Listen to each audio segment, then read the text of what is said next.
tell Jack about the dowry. Welcome to the Progress Texas Happy Hour.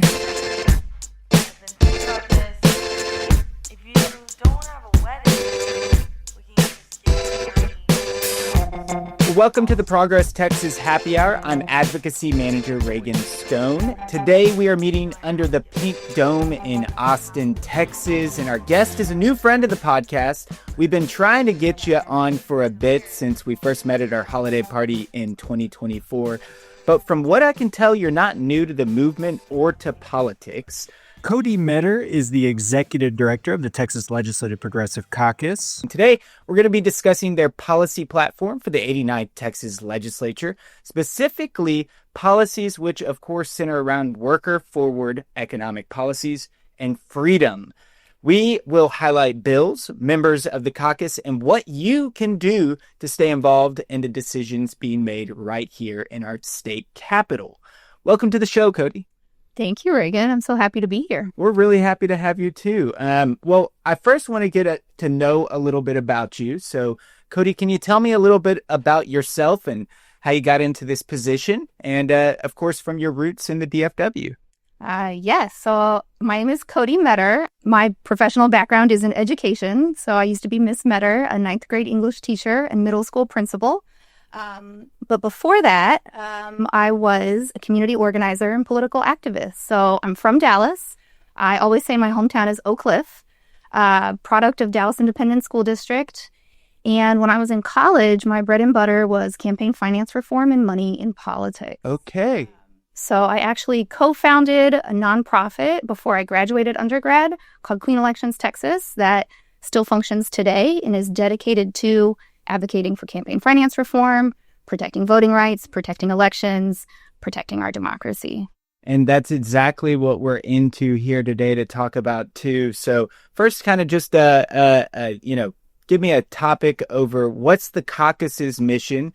And first, I kind of want to tell our listeners, specifically those not able to watch it today, but you can check out, of course, the Texas Legislative Progressive Caucus's website, and we'll definitely have that in the link. But they got a new logo this year. Can you tell me a little bit about that? Yes. So my current role, I'm the Executive Director of the Texas Legislative Progressive Caucus.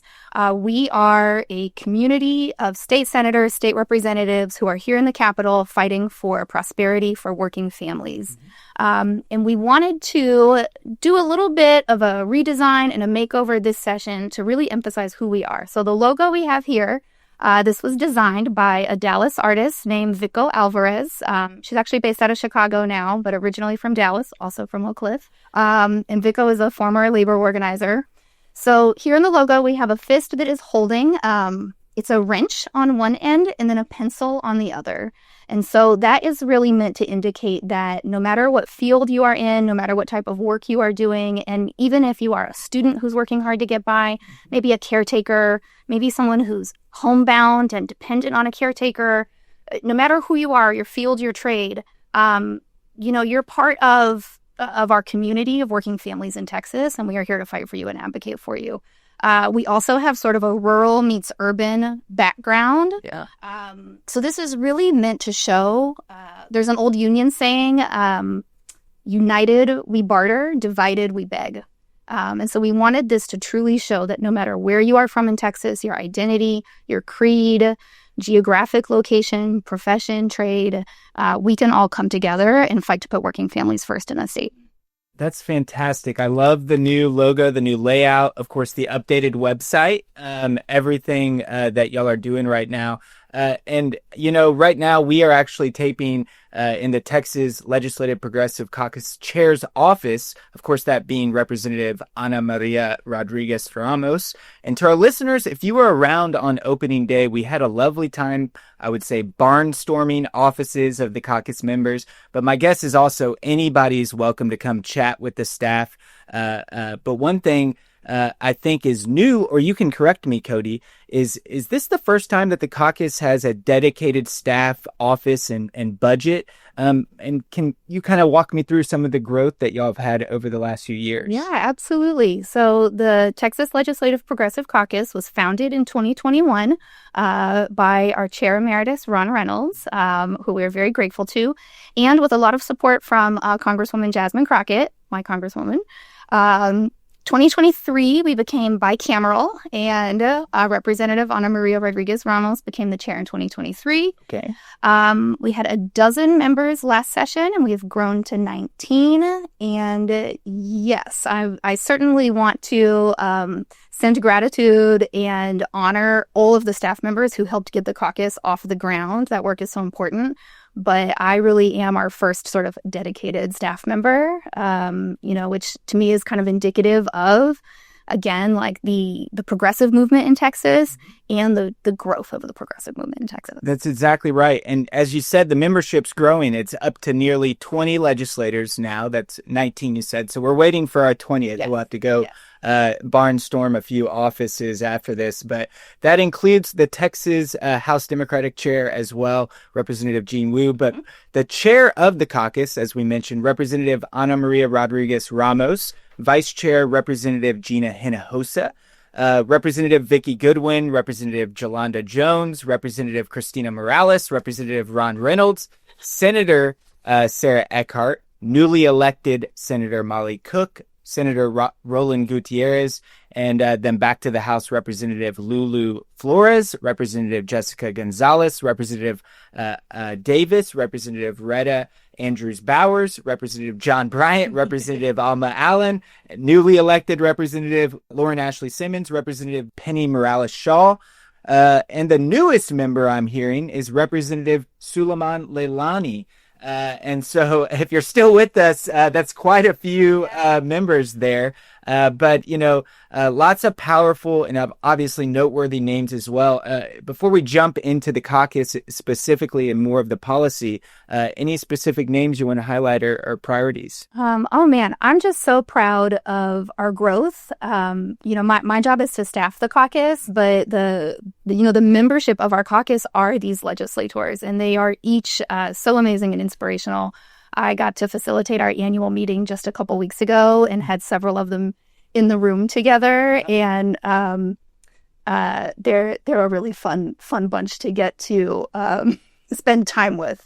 I would shout out, I think, some of our members who have taken a chance on us and have joined the caucus this session.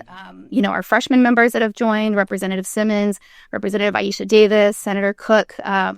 We're so grateful to their membership.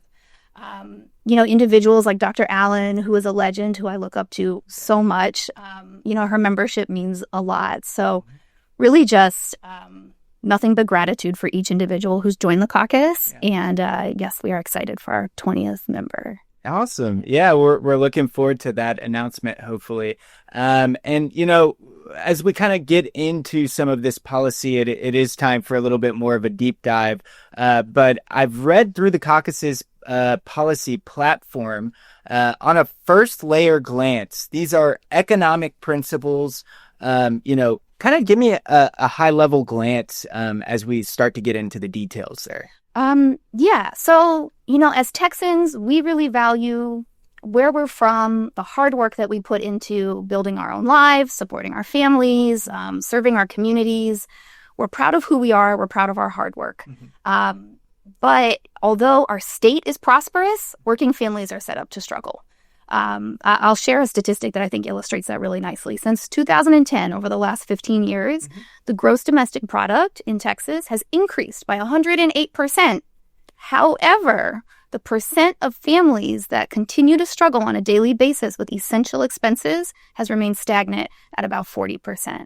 So as the state is increasing in prosperity, working families are not actually reaping the benefits of our labor and the hard work that we put in. So the economic platform is really all about putting money in Texans' pockets, in working Texans' pockets, and embracing economic policies that are going to put working families first. Yeah. And, this really comes out of a lot of the lessons we're learning from November, I think, as well, talking about economic policies that affect everyday Texans. Can you kind of tell me, some of our listeners, they're all over the state, but who are these working families? Maybe they might even recognize themselves in this. And you kind of touched on that before just a moment. Yeah. So, I think there's two different ways to kind of put it. One, if you work to pay your bills, we are here to fight for you. Yep. Another way to think about it is if you cannot afford to quit your job tomorrow, we're here to fight for you.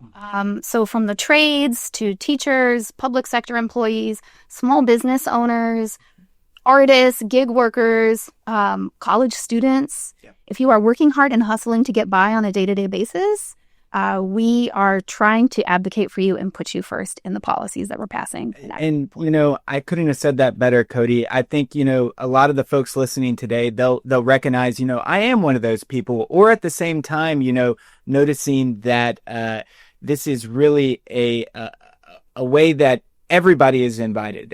That's a good way to say that, the tables, we're expanding them. Kind of that old Ann Richards saying is you got to make a seat at the table, right? And that's something y'all have definitely been doing. So kind of going more into this beyond the introduction, I noticed one of the titles, the biggest title, number one, is Money in Your Pocket Economic Platform. Mm-hmm. And so the first one on that is workers' rights.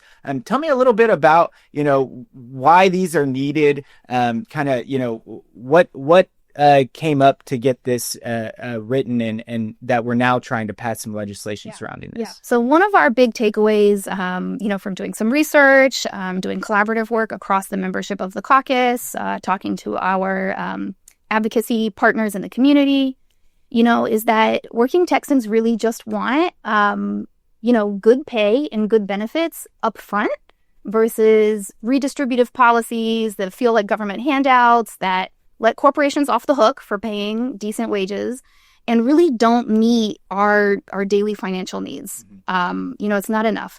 What we really, really need in order to rebalance our economic system is we need higher minimum wages and we need the ability to collectively bargain for our compensation, our working environment and conditions, and our benefits.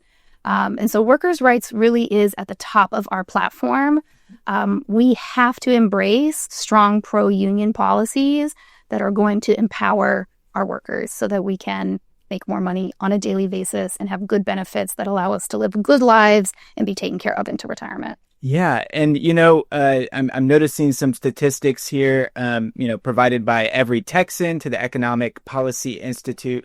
In Texas, union workers are actually paid $6 more per hour in median wages than non-union workers. So can you kind of tell us a little bit, maybe there's some working together with those unions, AFL-CIO maybe in Texas. Is there any connections or things that are going on there as well? Yeah. I mean, the labor movement across the country is gaining in popularity. Yeah. We want to see that translate into real meaningful change. We are definitely working with organizations like AFL-CIO. We want to be an advocate for labor here in the Capitol. And we're sort of tackling this from a long-term perspective and a maybe like more logical starting point perspective. So for example, we want to start talking about repealing what we call right to exploit, also known as right to work. Yeah. That's going to take a really long time in Texas. What is right to work before we jump more into the next point? Right to work is rooted, as frequently we find out when we research, rooted in racist and segregationist policies. It is framed as having the choice not to pay union dues as a condition for employment. But what right to work does is it really strips away unions' ability to build membership and build their funding and be able to truly have the power to negotiate better pay and better working conditions. So we really need to expand our bargaining rights in this state in meaningful ways. Yeah. A logical starting point that I want to highlight is that 18% of the public sector workforce in Texas belongs to a union. So that leads That's more than I thought. Yeah. So that leads to some of those good benefits, that you just mentioned. But those public sector employees who are in a union cannot collectively bargain. So Representative Lauren Ashley Simmons, who is a huge advocate for labor, has filed one of our bills that we're excited about, or really kind of her signature bill, that would enable public sector employees to be able to collectively bargain. Fantastic. So that would be an amazing starting point. Long term, we want to be working towards that full repeal of right to work. Sure. Yeah, absolutely. And, then the next part that I kind of see as we're working through this platform is the daily cost of living. Everybody's talking about eggs right now. I don't think even when we release this in a couple of weeks that'll be totally gone. Yep. But, that's the way my grandpa used to talk about it. What's the price of eggs in the U.S. or China? And that's a good way. But also just, everyday grocery prices, obviously gas at the pump. We're going to get into more of housing and other places. But what's some work around, the daily cost of living that we're talking about? Yeah. So, ultimately, the whole money in your pocket platform is about the daily cost of living. But this sort of subcategory in the platform, we touch on fines and fees. For example, we should not have to bump into a fine or fee everywhere we turn, right? From toll fees, criminal and court fees, right and left. So some things that we're looking at is reducing egregious fines and fees in different parts of our lives, reducing criminal penalties when you are struggling to pay some of those fines and fees, the cost of public education, cost of post-secondary education also falls into this category. When we think about some of the main drivers to income inequality, access to public education is one of those. And so, of course, we know vouchers is dominating a lot of the conversation right now, but access to affordable community college and post-secondary ed is also really important. And we actually have a couple bills that I would love to highlight related to a student's daily cost of living filed by some of our members. Some of these make me really excited. I think some folks might like to hear these. Senator Eckhart has a bill that expands tax exemptions to textbooks purchased by post-secondary students. So addressing our tax system and making it more fair falls into this daily cost of living. Representative Gina Hinojosa has a bill that protects students' ability to receive their transcript from a post-secondary institution, even if they have struggled to pay a student loan. And then Representative Jolanda Jones has a bill that protects student athletes from losing their scholarship due to injury or illness.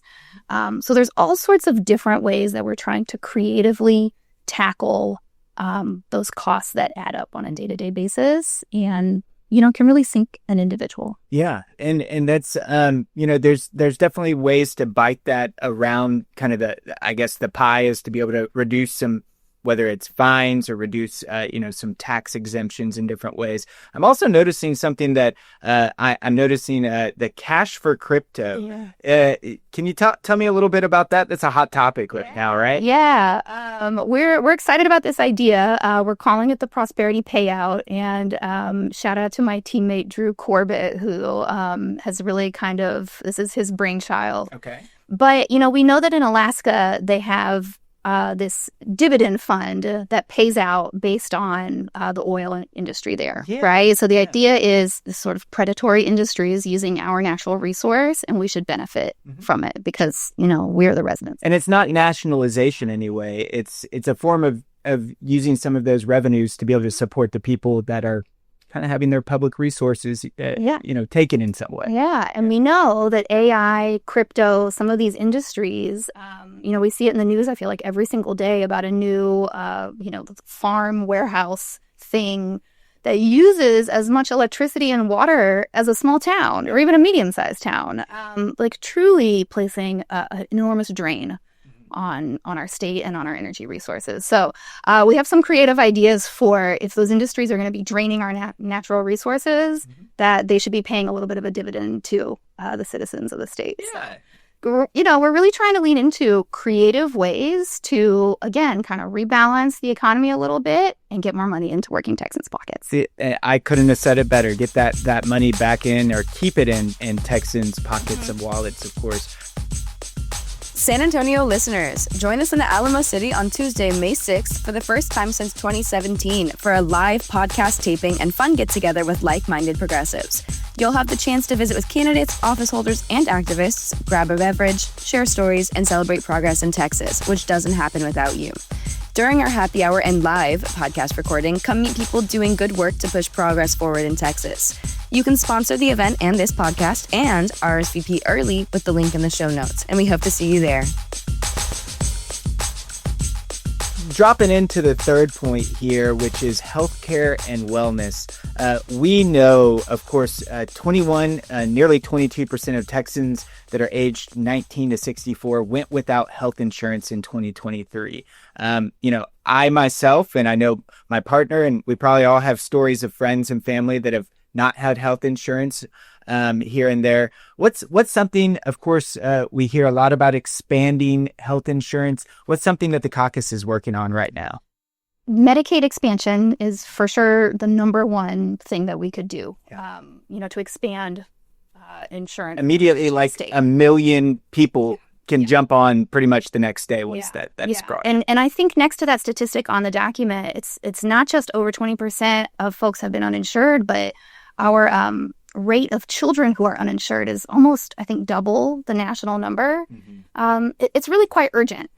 But in addition to expanding healthcare coverage, again, we want to also be speaking very aspirationally about, what we should be covering in our state. Sure. Reproductive healthcare services should be fully covered by your health insurance.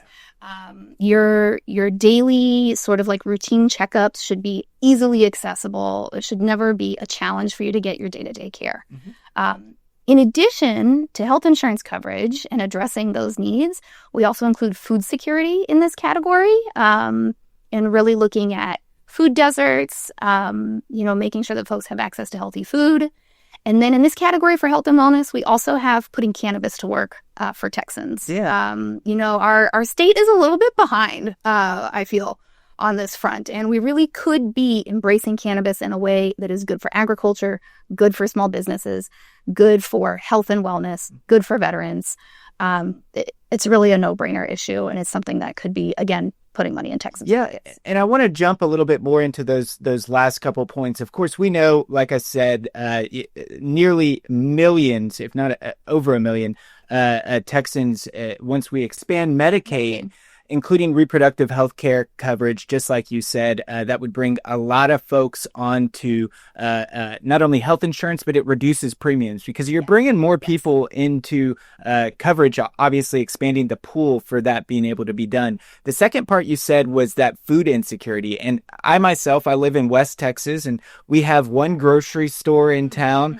We got a lot of Dollar Generals in the area, things like that say that they're being able to have a little bit more fresh foods there sometimes. But at the same time, this is such an interesting point. And I think this was another Representative Simmons bill. Is that correct? She does, yeah. She has one that is a tax incentive for development of grocery stores in food deserts. And I believe it includes corner stores, but has some stipulations around must include some healthy and fresh produce or so not apple juice, but fresh apples, right? Or the kind of the thought there as well. And to get some of those sugary products, I know out of those, or not necessarily out of the stores, but to be able to have other options available for our kiddos.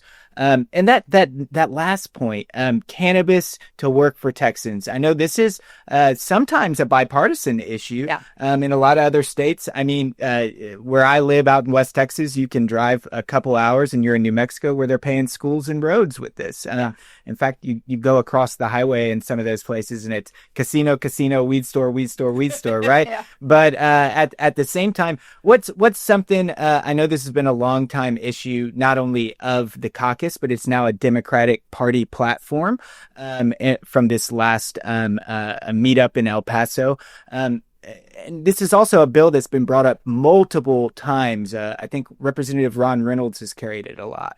Are you familiar with kind of just the movement of that? And what do you think the chances are? Something that I've been dialing into in this role.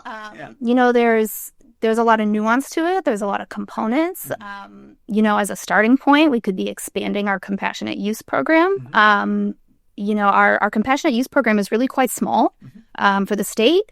And the information is not that easy to access. I have a teammate who had an experience or essentially uses the compassionate use program to help a family member, but had to work really, really hard to find that information. And it's been life-changing for them.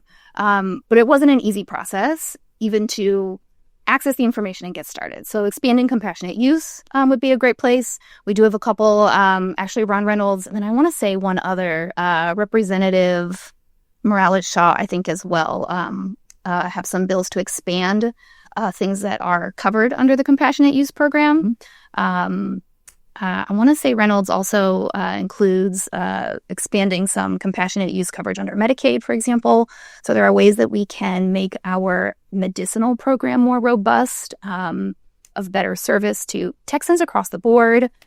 There are opportunities for us to lean into our agriculture and embrace like regulated growing in Texas. Small businesses. There's a whole small business economy that has developed around what is currently legal and being sold in Texas, and that small business community needs support. They probably need, some community around, there's concerns, around this public safety dynamic. Public safety comes when things are well regulated and we know exactly what's in them and people can have choice with what they're going to use, right? Public safety is going to decrease if we go back to a full prohibition and have, a black market of these products. That's when we lose public safety. So there's just so many dynamics of it, but it's definitely something that I've been learning a lot about, starting to listen to a couple podcasts, kind of learning about the different advocacy organizations. Yeah. There's the criminal justice component, penalty reduction. There's so many dynamics to it. And to bring it back to money in politics, some of the top lobbies who are opposed to legalization and expansion of these programs are alcohol, tobacco, and pharmaceuticals. Oh, wow. Because in states that have legalization, folks buy fewer products like Advil. That makes a lot of sense. Of course, fascinating. Keeping those headaches away and so forth. We're going to keep jumping down into our next point, and I'm going to bring up housing.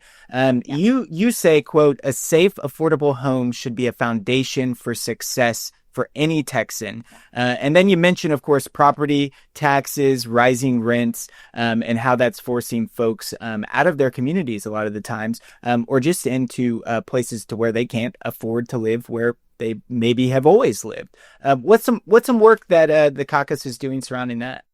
The caucus, I think, has a really robust portfolio in housing, especially when it comes to not only addressing, the hot topic of property taxes, but really making sure to include renters in the conversation. Again, looking at Representative Goodwin has a bill to reduce and limit HOA fees. How many people do we know that have struggled with HOA fees? It's ridiculous.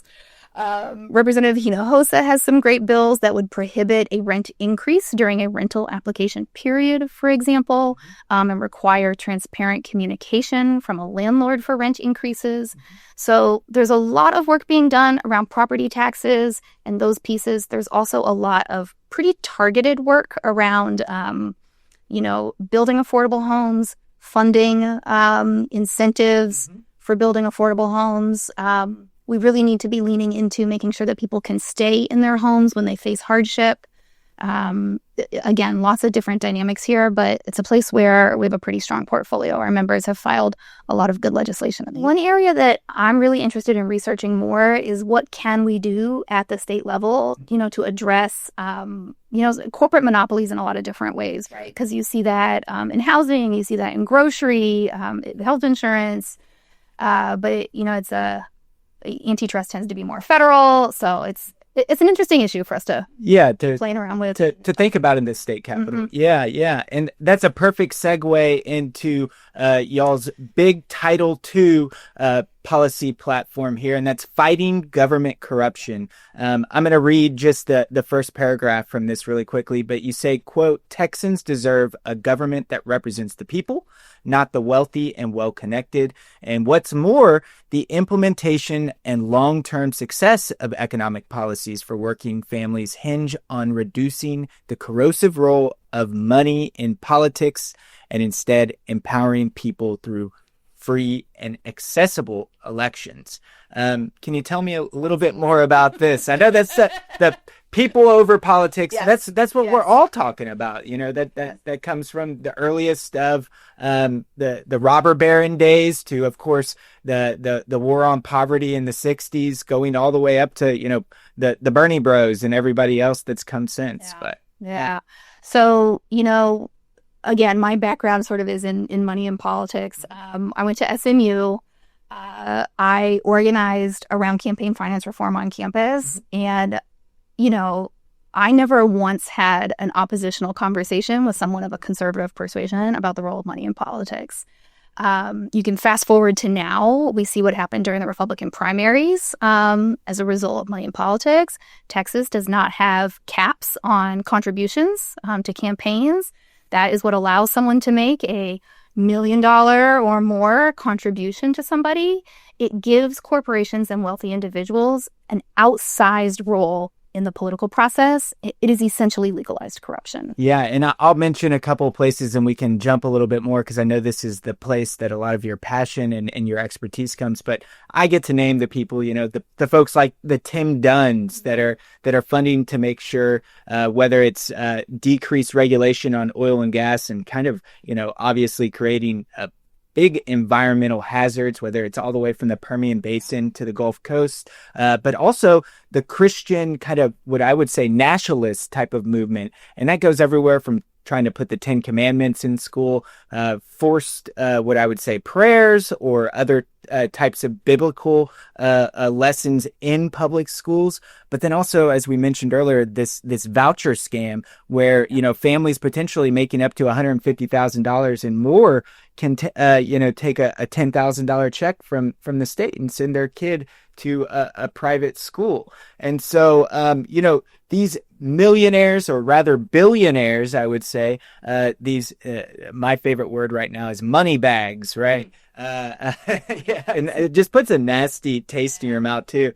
But they are putting money literally into whether it's directly to campaigns like Governor Greg Abbott's or the political action committees that are pushing more conservative and getting further and further into these authoritarian types of overreaches. They're putting money directly in their pockets to get specific legislation passed. And, you know, what are y'all going to do about that? Yeah, well, the long-term solution is to really work towards, again, our platform is sort of this mix of short-term, long-term, where we have a long-term plan for our state. So working towards public funding of campaigns, leveling the playing field a little bit in terms of, you know, who is able to have access to their politicians and express what they want. Short-term, caps on campaign contributions, again, would be a very logical starting point. Like, let's limit how much money can be given to candidates at the statewide level. You know, there's even, we could look at caps on out-of-state campaign contributions. You know, that could be a starting point. But really just limiting the amount of money that corporations and wealthy individuals can pour into the process. You know, anything we can do to tackle that. There's also, you know, working on transparency is important, making sure that we know who's giving money, but ultimately limiting the quantity of money is essential. You know, kind of just going back to the impetus for this whole platform, we have over 20 years of Republican control in our state, and it has resulted in a system by design that is largely rigged to funnel money into corporate profits and for wealthy individuals. If we think about that statistic about how much the GDP has grown, but families who are struggling has stayed stagnant. So the wealth is going somewhere, and it is not going into our pockets. Yeah, and one of my favorite stats from that, and you know, of course, the audience can correct me if I'm wrong here, but back in the 60s and 70s, CEO pay was about a 1 to 10 ratio. And today, I believe it's nearly 1 to 300 ratio.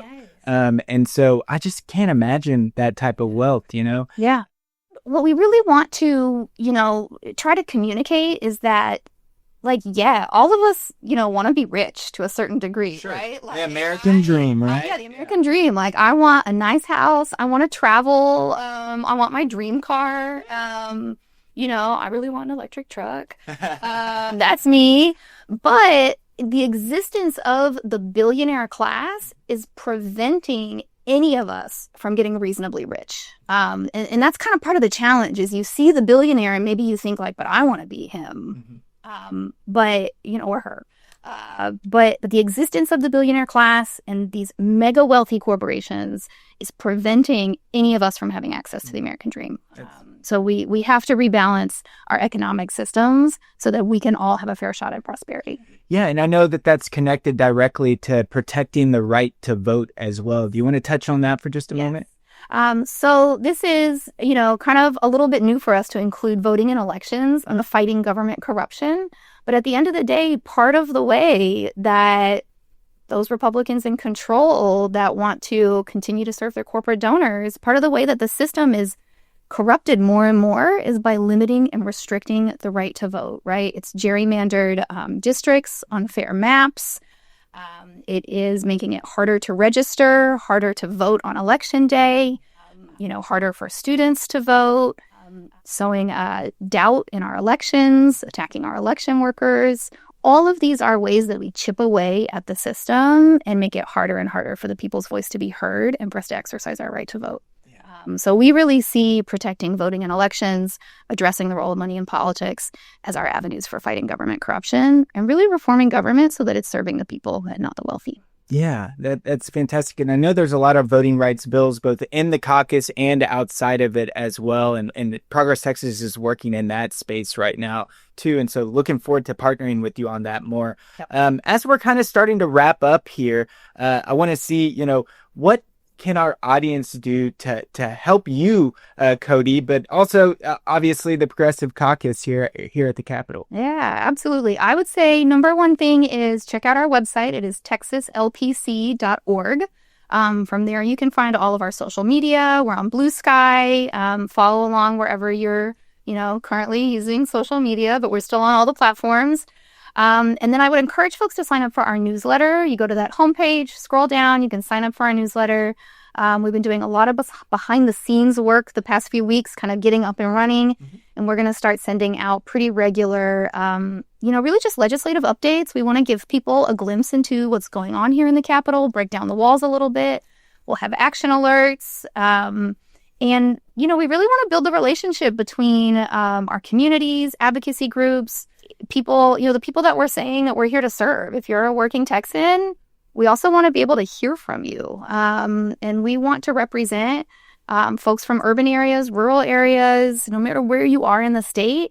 We want to have your back here in the Capitol, but we need to be connected to you to be able to do that. So we want to hear from you. We're hoping, I would say probably post-legislative session, hoping to go out and visit communities, have more and more two-way conversations where we can be truly meeting people where they are, making that big tent a reality, bringing folks to the table, and building the progressive movement. Fantastic. And kind of getting into that, I know that there's a couple of different ways. Of course, folks can actually come down and testify when some of these bills or issues are being spoken about. Actually, at public testimony, you do have to be in person at the Capitol, but you come down and, of course, I'm sure, you can get a bottle of water over at the office here or anywhere else, and we'll make you comfortable here.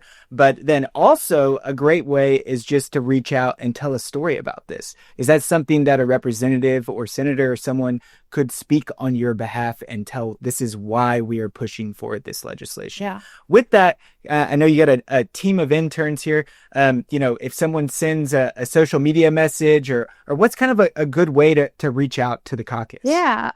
So email address is info@texaslpc.org. So if you want to email us, you're more than welcome. That goes straight to me. But yeah, reach out to us on any social media platform. We will definitely get back to, anyone who reaches out. We really are just trying to build, it's all about community. Like it's a scary time right now. I think that's an understatement. But at the end of the day, I believe that community is what is going to save us and get us through this time period. The deeper and more authentic our progressive community, the more that we can do together. So, reach out and have a conversation with us. And if it's feedback, if it's an idea, if it's, criticism, we want to be reflective. We're here to grow. We're here to serve. Well, thank you so much. And that's our show for today. Again, here with Cody Meador, Executive Director with the Texas Legislative Progressive Caucus. And listeners, here at Progress Texas, you know us. We're in the business of countering the conservative disinformation machine. But while that machine is funded by oil billionaires, tech puppet masters, religious right-wing groups, and more, we rely mostly on everyday Texans who value our hard work and share our belief that a Texas that works for everybody is the Texas we want to live in. We don't do subscriptions or paywalls because we believe the message of progress is one that everyone should be able to access, learn from, and act upon. So if you've become a regular listener, we could use your support and no amount is too small. Thanks to Paul Swan, Dolores Garcia, and Francesca Beaumont for joining the team as monthly contributors. And you can join them too. Go to progresstexas.org/donate. And with that, from everyone at Progress Texas, thank you for listening. And thank you for all you do to press progress forward here in the Lone Star State. We'll see you next time. The Progress Texas Happy Hour is a production of Progress Texas, a rapid response media organization promoting progressive messages and actions. Find us online at progresstexas.org and on Facebook, Twitter, Instagram, and YouTube. The podcast is produced by me, Chris Mosier, and our featured music is by Walker Lukens. Please be sure and subscribe to the Progress Texas Happy Hour on the podcast platform of your choice. Take a moment to leave us a review if you've enjoyed the show, and be sure and tell your friends about us. Thanks for listening and for all you do to press progress forward here in the Lone Star State. We'll see you again next week.